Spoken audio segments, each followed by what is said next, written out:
Max B is still moving around heavy outside, and people keep flooding my phone with clips like it's some breaking headline. Somebody hit me saying Max B got kicked out of Madison Square Garden during a Knicks game because he and French Montana were sitting in the wrong seats. That's nothing serious, but you already know how fast the internet turns the smallest moment into a whole storyline. It's really not that deep. But then there's this other rumor. Folks claiming Max B is banned from Boston, and some random dude sending a warning, talking about Max B shouldn't pull up without paperwork. And I'm sitting here like, who even is this guy? Every time the internet crowns somebody a Boston goon, I'm confused. A goon for who? In this whole lane, the only person I can even name out of Boston is Benzino. So what are we really talking about? The whole Boston goon narrative is ridiculously dramatic for no reason. We'll roll the clip so you can see what this man is saying. But honestly, I don't even care about this nonsense. Anyway, take a look. Coming out, B-Town bigger, back on the check-in, on the turn-up, on the pop-up, fuck. Yeah, you need to check in, bro. You better tap in before you touch down here in Boston, bro. Boston, we need that paperwork ASAP. Pooh Sims just hit my line, bro. We need that paperwork ASAP. We're not playing no games, bro. Don't come out here, bro, unless you got that paperwork, bro. Yeah, listen. Max B is definitely touching Boston. No doubt about it. Whoever this dude is online talking tough is most likely someone who will never be anywhere near real action. This feels like classic internet flexing, nothing more. If any of you actually know who he is, or if he's really somebody with any pull in Boston, drop it in the comments and educate me, because I genuinely have no clue who this man is. He doesn't even give goon energy. So let's move past that nonsense. I'm honestly about to shut my DMs down because you guys are sending me every random clip you find like I'm supposed to turn each one into breaking news. Come on. Send me something solid so I can actually talk about it. Since we're already on this Max B wave, let's get into PD7. We've been waiting forever. It was supposed to drop on Black Friday, then they pushed it to Tuesday. Tuesday hits, I wake up hyped, ready to run it up, and boom, nothing. Instead, it says 9 more days. Now we're down to about 7, and I'm over here like, what is going on? I was patient at first, but now I'm itching for it.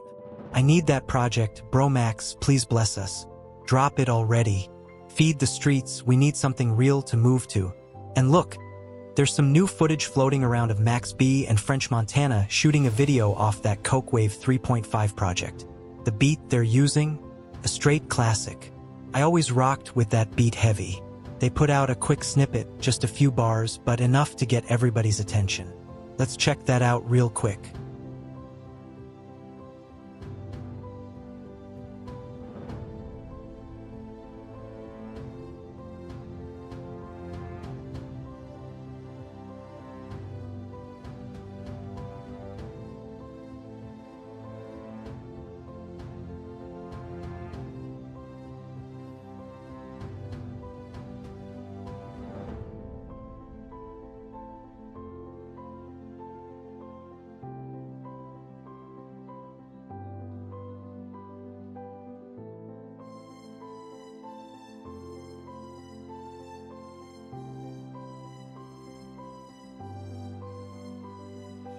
Max popped out looking fresh. Bro, he came back glowing, hitting little dance moves, swinging those shoulders like he never skipped a beat. You can tell he's in a good mood, and honestly, I'm here for it. We're not getting war mode Max right now. We're getting happy to be home Max, and I'll take that. I'm just glad he's back and enjoying himself. But listen, I still need the music. That part can't slide. January 9th isn't that far off. Christmas is right around the corner, then New Year's hits, and boom, we should finally have PD7 in our hands. Hopefully alongside Coke Wave 3.5. That's the energy we need. Man, I'm still sneezing a little under the weather, but I'm locked in and ready for this drop. Looks like it's gonna be a full ginger tea weekend for me, no joke. Meanwhile, Cam has been moving heavy lately. I caught talk with Flea last night and something interesting went down. Cam officially squashed the tension between Max B and Sin City. Those two had issues back in the day. When Max left Bird Gang, it left a huge gap in that melodic sound they'd built. Jimmy tried to fill that space by bringing in new artists, and Sin City was one of those melodic rappers holding down hooks. Max felt like dudes were sliding in and trying to copy his whole vibe. With you and shit, like when you first came out, me like a lot of people, I guess we assumed that you was Max B replacement and shit. Yeah, you know what I'm saying? You had to deal with that, right? Coming up, right? I still deal with it here and there. Word. You know what I mean? Because he's a talented dude. But what happened was, I was doing music before, here and there. You know what I mean? But my man Ash or whatever. But I kept getting locked up, going away. Right. So when Zeke came home, he like, yo, you know what I mean? Like, you got that little singing melody thing. I'm not a singer. Okay. You know what I mean? But like, you got that little melody thing going on. Let's do music. You know what I mean? They gave me a deal, cut me a nice check, like, get paid, nigga. So I'm like, you know what? I'm tired of this jail shit, man. Like, skip bids and never been locked up like no 5 years and no shit like that. But I just got tired of getting locked up. You know what I mean? So I did the music, and then actually I came home. I think Max came home around the same time, if I'm not mistaken. I don't know the situation. I really wasn't, you know what I mean? It was just me and Zeke going in the studio along with the rest of 730 or whatever. Right. And we was doing our thing. And I remember one day we was in Jewel's studio, and Jewel was like, you and Max should do a duo, like a duet. You know what I mean? And that's how me and Max got cool or whatever. And we did the Henny song, you know what I mean? Like, oh, so y'all had a chance to work together. People don't talk about the positives. They just try to harp on the negative shit. Yeah, the negative sides, man. Like, right. We did the Henny record. Max did the hook. And we planned on doing some other music, but you know, niggas fell out. Right. He had his issues with Jim or whatever. Right. And then, you know, that's like kind of home team. Not kind of, it is home team. So once you fall out with him, it's like, shit. I met you through somebody else. So it's, you know what I mean? We don't really have a problem, but I can't, you know what I mean? Can't fuck with it. Yeah, can't fuck. If you know Harlem politics, then you know this is all one big circle. Dipset, 45th Harlem. Everybody knows everybody. Sin wasn't just connected to Jimmy. He was cool with Cam, too. So last night, Cam decided to take the grown approach. He told Sin straight up, let's put that beef to rest. They're not trying to have Max walk right back into drama after just getting home. The priority is simple. Keep Max focused, keep him stacking his money, and keep him far away from unnecessary problems. That's the mission right now. Be honest with you, you know, just clearing the air, you know, for fans that's older fans and know all of us and know a little bit of history about what used to go on in the past, which I don't really bring up. Even like when I did the interview with Max, I'm not going to bring up no old problems he had. I'm not saying anything to get him in any new problems. I'm not doing anything to get him back sent to the penitentiary or jail or whatever the case may be, because some people like, Cam, you ain't asked this, and Cam, you ain't asked that. That man was home 3-4 days and did an interview with me to where he didn't have to. You know, even though that's my brother, I know we grew up together and all that shit, but you know, that nigga trying to get to the chicken. The nigga just got out there doing 17 years to get him in some future beef, bring up old beef, internet beef, something like that, period, or to get him to say some shit to where he gets sent back to jail. He's on 5 years parole, if I'm not mistaken. But I said all that to say this, is that for those that don't know, and we're not gonna get too much into it, you know, I know y'all two may had a little history in the past where it wasn't that good, but Max told me to tell you all that shit is old. He fuck with you, as much love. He was before he came home, he was in jail watching Talk with Flea, and he loved the shows. He just wanted to let you know it's all good on his behalf. So we not stirring up no old beef, and he just wanted to let you know, and let me know to let you know that everything's all good on his end, man. Period. That's what's up. And shout out the whole Raw Way, New Jersey. I did hear that. They talk with Fleet fans in there. They watch it like religiously in there. Word. They officially squashed that beef live on the show, and honestly, that was a smart, progressive move. Max needs to let all those old problems go. None of that helps him right now. These guys aren't kids anymore. They're grown, seasoned men out here. It's about music, money, and real moves, not holding on to drama that's been dead for years. People keep begging for war mode Max B, but that's not the version we're getting, and it's time folks accept that. Right now, he's on a whole focused apology wave, staying locked in, staying free, and not entertaining any nonsense. And all that chatter from dudes in Boston about paperwork and threats? Come on, man. Chill. Just show up, enjoy yourself, and go home. That's it. If you come looking for trouble, everybody loses. That kind of energy gets people locked up fast. For what? A moment of clout. That's not grown man business, and it helps no one. We're in a new era, a grown man era. That's the vibe Max is maintaining. Big salute to Cam for stepping in and being the peacekeeper between those two. That's leadership. I genuinely believe 2026 is about to bring some major moves, and that mature energy is exactly what we need heading into it. Nobody needs silly little comedy beefs or online back and forths anymore. And speaking of Cam, let's jump into the shots he fired. Strictly podcast smoke, nothing deeper. Last night, he let a few things fly. No names dropped, but the episode title and thumbnail screamed, "Hi Hater" in bold letters. Now, when you hear "Hi Hater," who pops into your mind? There's only one person that line points to, and that's Myo. Oh, now they cool all of a sudden. They didn't realize they had this much in common.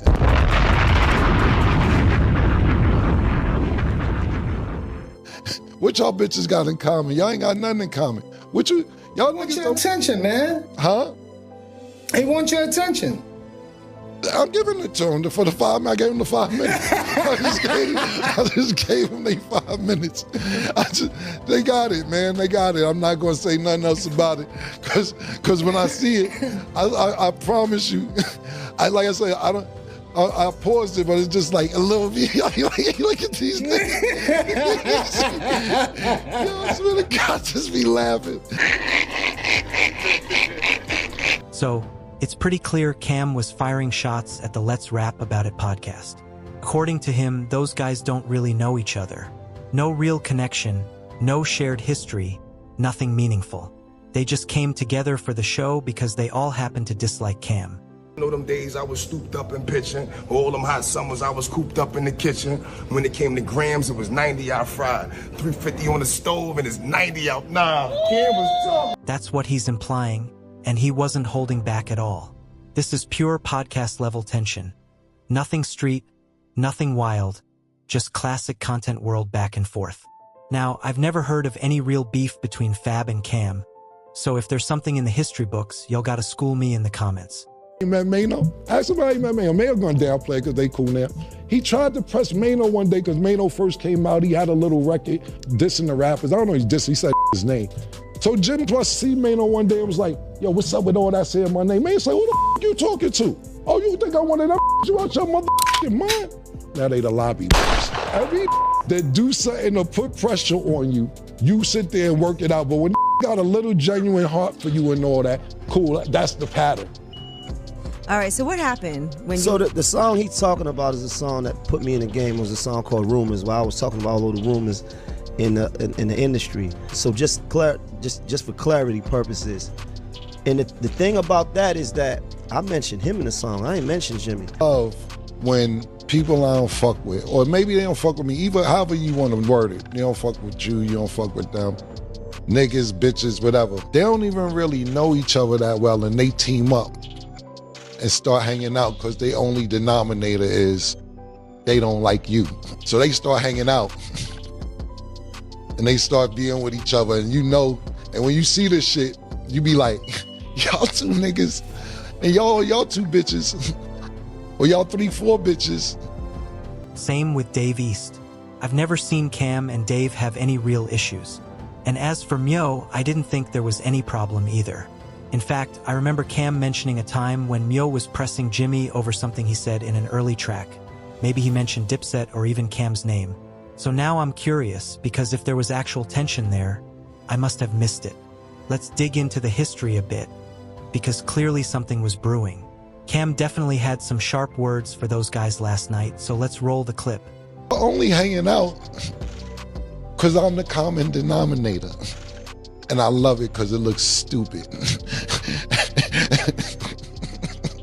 And it looks dumb. Y'all niggas all be looking stupid because y'all know shit about each other.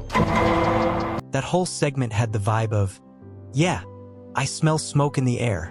I had no idea Jimmy had checked Myo on behalf of Cam back then. There's always so much happening behind the scenes, and most of the time we only catch the leftovers. But here we are now.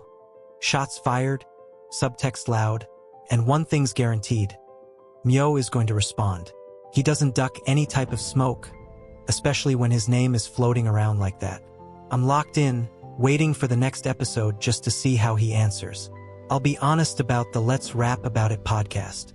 At first, I didn't think it would amount to much outside of Mio's energy, because his personality is really the engine that keeps the show moving. Fab is laid back, cool, more of the fashion guy. Dave East brings a younger perspective. Not a kid, but younger compared to the rest of them, more artist-driven. But Mio? He's the character, the spark, the one carrying the energy on his back. And Jim? He's the boss behind the scenes, since it's his spot. I think Killer sees that momentum building, and maybe he feels some pressure. Let's be real. Cam treats the podcast lane like his turf. He helped set the tone with that street comedy storytelling style. And now he sees Mio creeping up right next to him in the same space. Comment section. That can definitely create some static, and yeah, you can feel the smoke. But if they keep it strictly podcast level and not street level, this could be pure comedy gold. These two are elite with their verbal jabs, masters at snapping back and forth. Watching Cam and Mio go at each other in a content-only back and forth? I'm not going to lie, I'm here for it. Keep it clean, keep it fun, keep it on camera. Pod. This is like the Fort Unks pod. Like, I rock with, I kind of like this pod. I'm kind of realizing, like, I thought this would be more madness and chaos. I want to say I like Maino, Dave East. I don't know if Dave East is an Unk, but definitely everybody else is. Fabulous, Maino, and Jim. Unks. It's cool. And by the way, Unks is a cool But, yeah, they got a good funny pod, man. And that could easily be some of the best entertainment all year. Since we're already talking about Mio, let me show you exactly why he never ducks any smoke. He's like, nah, I ain't even trying to roast the cast. And by the way, I love y'all guys, okay? I hope y'all look at, like, me talking about y'all. I hope it promotes y'all pod. I'm not hating on y'all. Yo, Jim Jones is 53, dressed like a YN, hat to the back. You know what I mean? All grayed up, but yo, come on, Jim, like, you're 53. You got the cutout knee where we could see a kneecap, bro. Like, come on. Like, you at the age where you might need like one of them Patrick Ewing knee braces just to walk. Like, why are you dressed like this? Why are you dressed like a YN? Being like 49 with a headband, like, yo, why is it wearing? Yo, you know the headband is for sweat. Like, yo, Fab is on some. Yo, the headband is for sweat, Fab. Fab, the headband is for you sweating. You're sitting down podcasting, my nigga. Like, come on, bro. Like, the headband looks wild. Like, this is Unk activity. Like, this is what? This is like you having the Allen Iverson sleeve on and you're just chilling. Like, that's for a reason. Davies just over here, man. Like, Davies just trying to do his best to aura farm. It's just not working. I love you, Davies, but come on. Academics threw some shots his way, and Mio fired back instantly. Act had been clowning the Let's Rap About It podcast, calling them the 4 S's, the 4S pod, all that. Then he started saying they're trying to dress like Cam and Maze, like they need to rock slacks and suits just to keep up. And listen, shout out to Cam and Maze because they do have the best dressed podcast right now. I want to dress my age. I'm not saying I want to look like some old nigga. Like, I want to still look cool, but I don't want to look like I'm dressed like I'm 17, 18. I don't. I know niggas who be like, yo, that's what they wearing? And you got 48-year-old skin don't match. Your skin don't match the clothes. That's next level. You've got to be making real money to stay suited up like that every single day. I don't even see Wallow and Gilly rocking suits like that. Okay, I really gotta say nothing about Maino, because Maino be carrying a gun, and not say now, but Maino's known for carrying a gun, and there's a couple videos of him pulling out guns on people. So I want to be in Maino's good graces. I got nothing to say bad about you, Maino, but this look was crazy. I can't believe you in the strip club. Maino, I'm gonna be honest with you, man, like, you're one of the scariest in New York history. I think them bitches was sneaking out the club because they didn't want to see you. Like, you exude some type of We've just heard scary stories about you, brother, okay? Man, let's rap about it. How y'all feeling today, man? Feeling great. Yo, academics, check this out. Academics. What's up? Academics, I know you're not talking. 100%. I know you're not talking. You got the audacity to be speaking on and what is wearing? You talking about what is wearing? You talking about the proximity between what is wearing and their age? Let me explain something to you. You're a journalist and this is your opinion, so let me give you my opinion on you. I feel like you built like a I feel like you built like no, listen, 100%. Listen, I feel, let me just say how I feel. I feel like you built like a wet bag of laundry. I feel like you're built, no, listen, I feel like you're built like a jar of relish.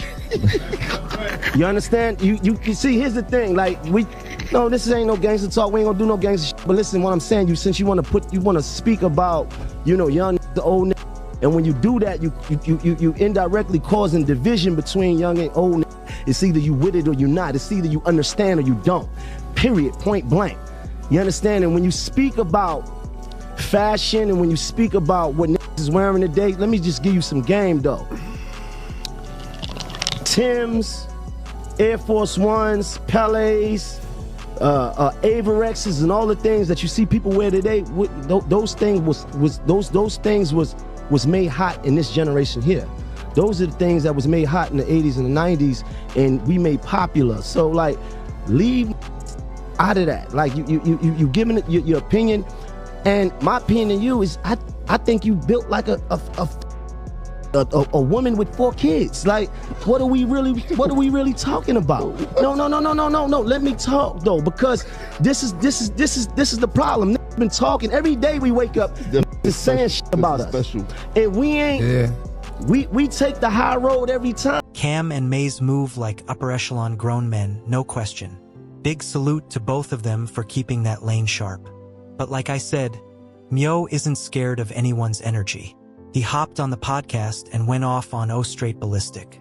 Here's the thing, I actually rock with academics. I warmed up to him over time.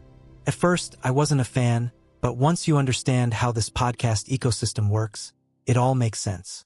People throw shots just to spark reactions. That's literally part of the business model. It's how the space stays alive. Everyone trading jabs, keeping the conversation hot. Everyone online reacts, snaps, and fires back. Honestly, that's all cool as long as it stays in the podcast lane. Once it spills over into real-life confrontations, it becomes pointless. Like when Jim Jones pulled up on academics at that Young Boy show. Come on, man. There's no need for that. A is doing his job, you're doing yours, and everyone stays relevant just by talking. That's how the ecosystem moves money around. Running around trying to play mobster in real life over podcast jokes? That's not it. The game is completely cooked. AK isn't out here trying to harm anyone, so there's no reason to treat him like some street rival. That's why I respect Mio's approach. He made it clear this is strictly podcast energy. Respectfully, if you want to joke, he'll joke. If you want to snap, he'll snap. But don't confuse content with actual beef, and make sure you know who you're dealing with. The rap game is intense in a lot of ways, and everyone knows it. Even academics admitted he knows exactly who Mio is and understands he's not someone you want to corner. He straight up said that if Mio really took things that far, he wouldn't be showing up at events. He'd stay inside and stick strictly to podcasting. That says everything.